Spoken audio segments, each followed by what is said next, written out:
So, John Herberman, it's great to have a chance to sit and talk with you about your music and the music industry and your take on it and how you're involved in various aspects of it. We're doing this piece that you've written, The Fisher Who Died in His Bed, and I have to say, as soon as I started to work on the score, I was just struck by the absolute beauty of it. Oh, thank you. And strangely enough, you have not written all that much music for band. No. You're primarily television and movie. Why don't you write more for band? What's the deal there? Even though someone in my position needs to be a jack of all trades, I mean, if I was being clear, I would say that my leaning was more towards piano and orchestral.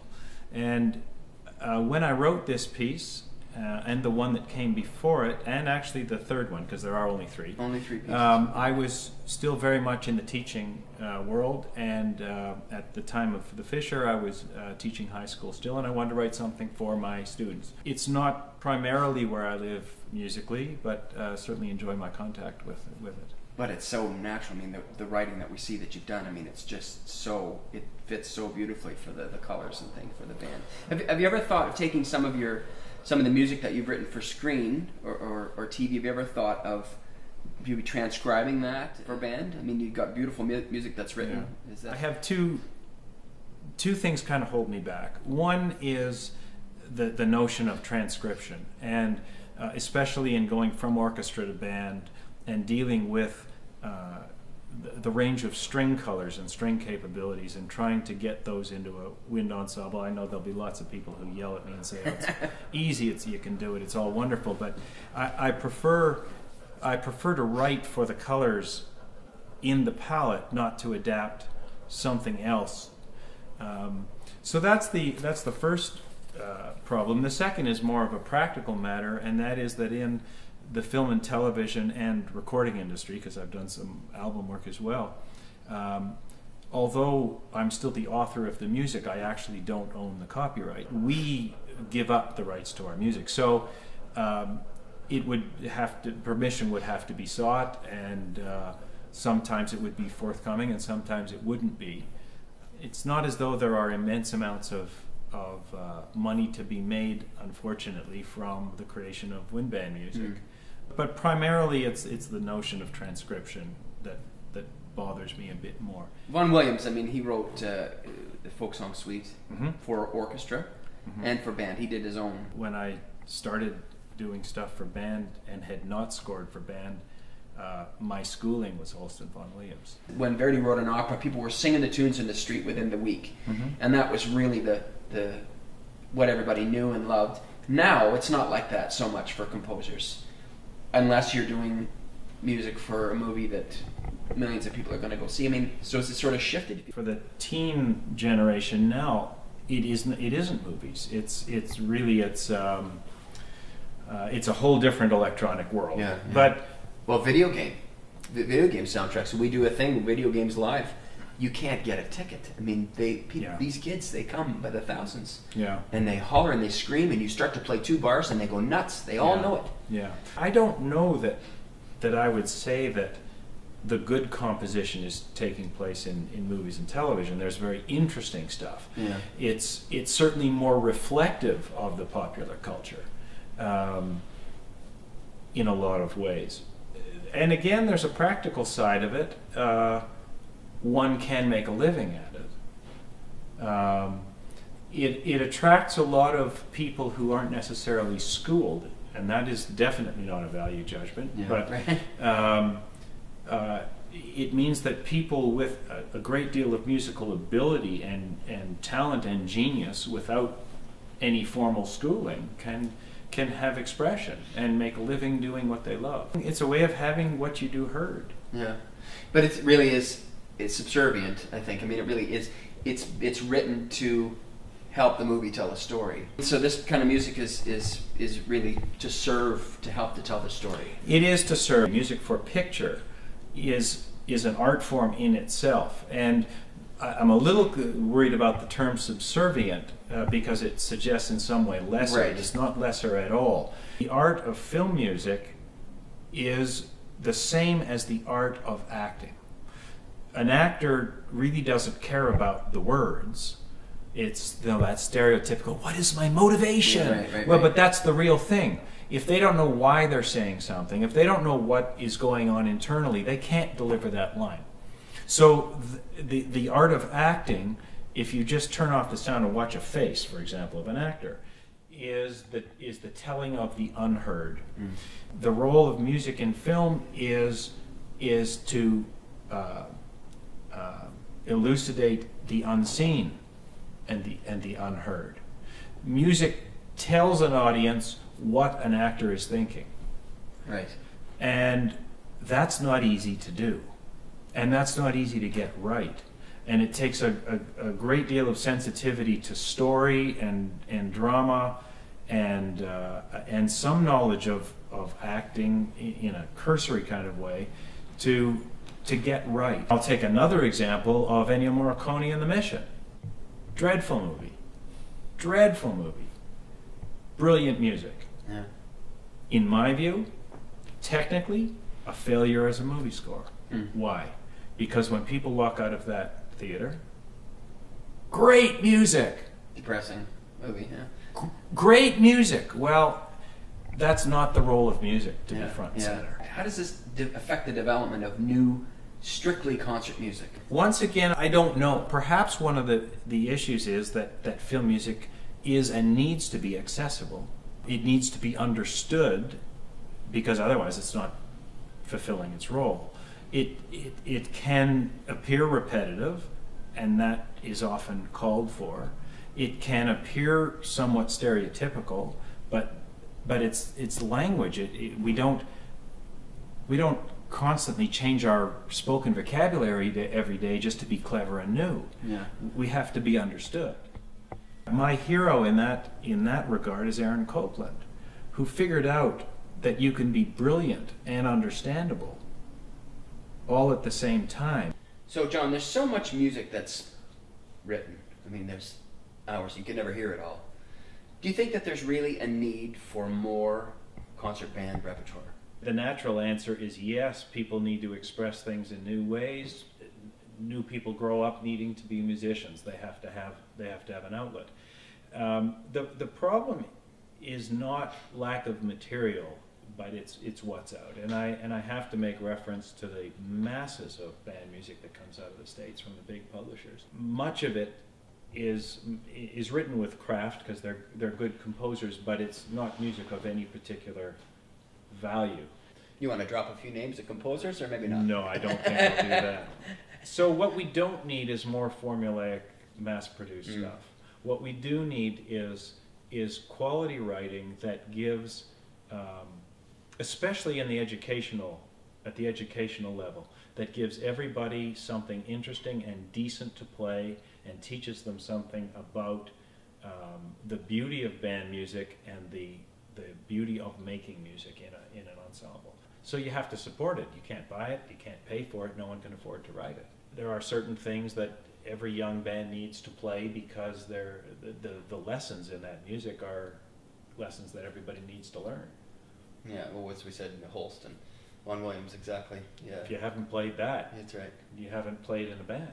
So talking about the kind of music that's sort of being cranked out, I mean, the piece that we're doing of yours, The Fisher Who Died in His Bed, this piece is so beautifully crafted. I mean, it was obvious that you really took time. It wasn't something that you did for the money. No. And I don't have to ask you how much you've made off it to this point, but I don't even think I could go out to dinner. Is that right?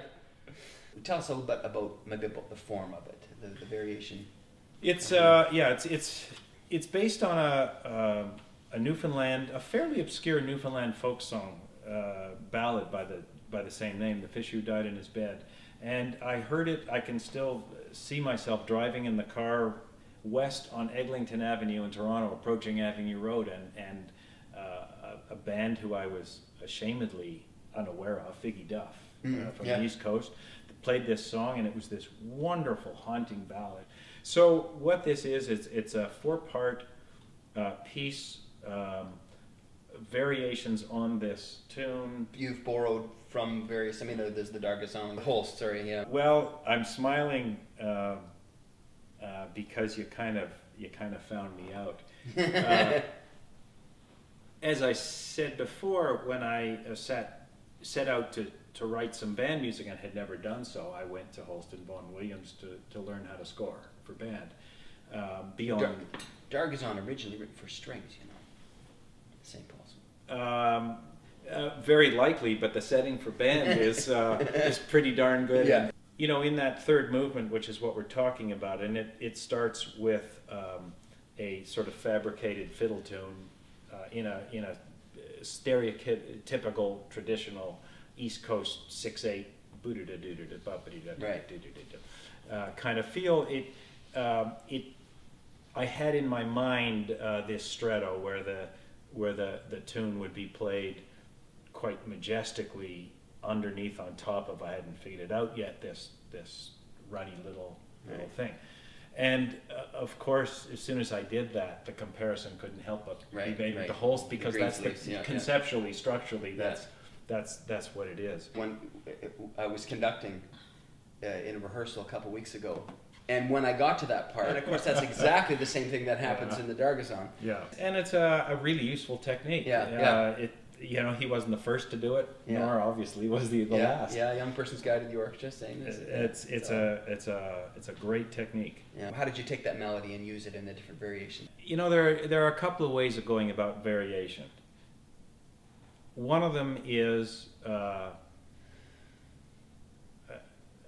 kind of a intellectual approach of breaking down a melody or whatever it is into its littlest component parts, and then kind of refabricating those. Where I kind of started as a kid, even, I would sit down and drive my whole family nuts by reharmonizing National Anthem. What I was doing was looking for all of the possibilities that melody suggested to me. And with the Fisher, it wasn't so much all of the technical possibilities but what were all of the emotional possibilities? What were the different stories? And that was the approach to variation.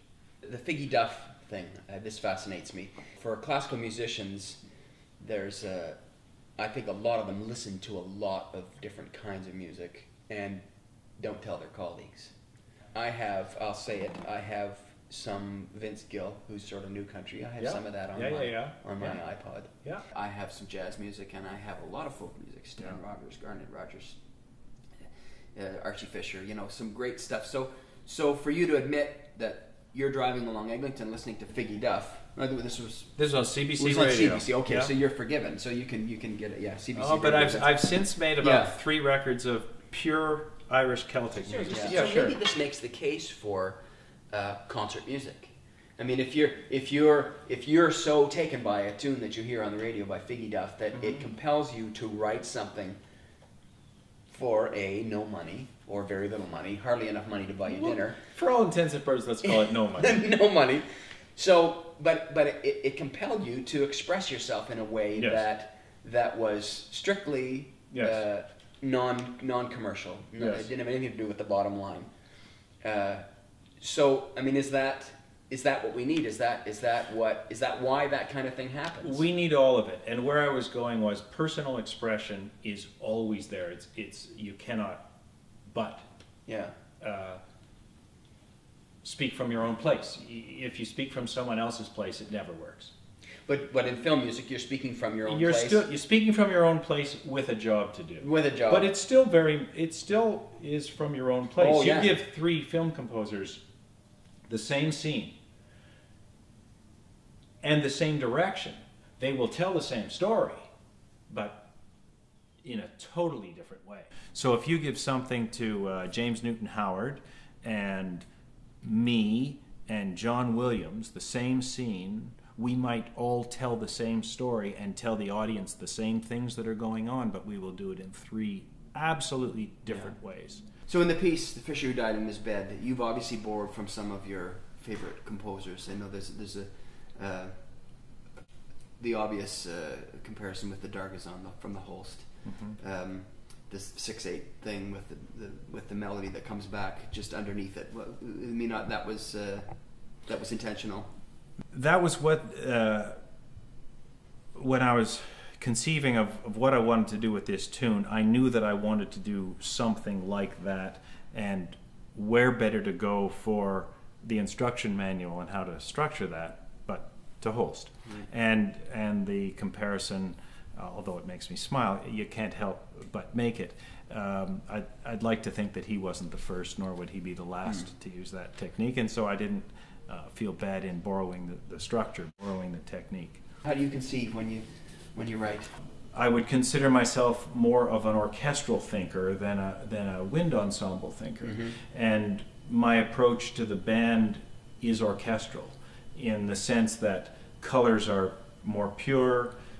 I resist as much as I can the temptation to double everything every which way, so that all the colors are always gray, the orchestral colors, and also with a lot of counter melodic fragments that appear all over the place and create a little more interest. So in looking at what some real contemporary wind writers are doing, I notice the same things, that they're taking a more orchestral approach, a more color approach, and are thinking less about a band of 100 that has 30 clarinets to a more true wind ensemble, which is much smaller groupings, much more one-to-a-part kind of approach. When I was younger, I taught at a music camp, and there was orchestra and band, and there were players who came into the orchestra, trumpet players, percussion players, and they were bored. Oh, I got 50 bars, rest, I've got to count. Not realizing that the great idea of orchestration is not that it's gray all the time. It's that, yes, you have to sit for 50 bars, and then you come in, and the audience is immediately struck by the color change,